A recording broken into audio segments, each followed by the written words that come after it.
House Republicans abruptly scrapped a planned vote on a measure that would direct President Trump to withdraw from the war with Iran.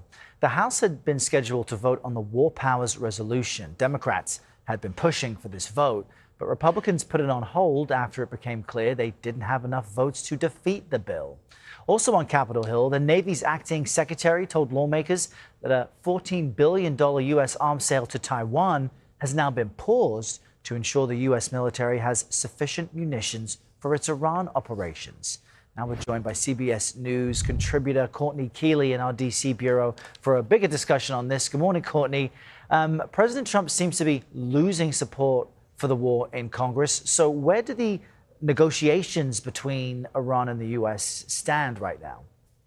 Well, Pakistan is really continuing to helm these negotiations, and we saw the Pakistani Interior Minister in Tehran meeting with the Foreign Minister Abbas Araghchi. So Pakistan is still trying to get these talks to restart, really. And then the semi-official news agency of Iran said the gap is narrowing. President Trump is very clear about the highly enriched uranium and the Strait of Hormuz being no-goes in the negotiation, meaning he's not going to let Iranians have control of the Strait of Hormuz, and he's not going to let the highly enriched uranium that is sitting there under the rubble of previous bombings by the U.S. to stay there. And there's about 900 pounds of it. It's a kind of a liquid, gaseous state. You can picture scuba tanks and a truckload of them. So they would have to be ferried out safely, and that would have to be overseen. So it's not something like special forces could go in and take out.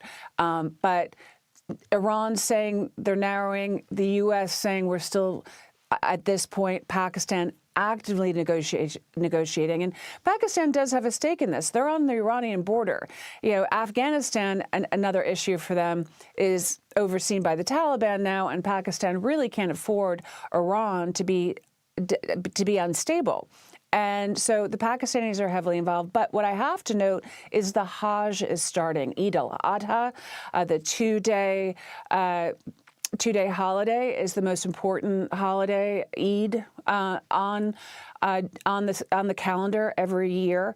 And I was just traveling, and I was just seeing pilgrims in their Hajj, white everything. They'll be at airports all over the world flying into Saudi Arabia. So this will complicate the negotiations a little bit, because they're coming into a holiday, and they're coming in into the Hajj, and the pilgrimage will take about all week next week. And Courtney, there are reports Oman is in talks with Iran about setting up a potential toll system in the Strait of Hormuz. Just explain the challenges of U.S. Gulf allies like Oman and what they're trying to figure out.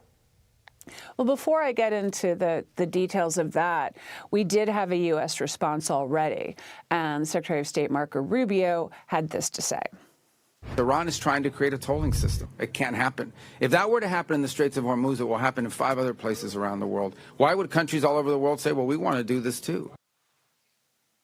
So Iran is reportedly trying to enact this program called Hormuz Safe, and it would involve cryptocurrency for safe passage.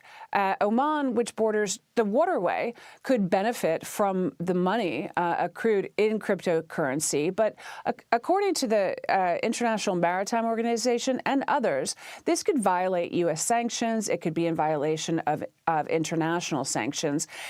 And so while they're working on this, which would be a breach of sanctions, what I'm also seeing is Saudi Arabia is now actively using their East-West pipeline that goes to the Red Sea to divert from the Strait of Hormuz. The UAE and Iraq and China also have alternative routes. So this might not be the bargaining chip that Iran thinks it has for much longer. All right, Courtney Kealy in our D.C. bureau. Thank you, Courtney.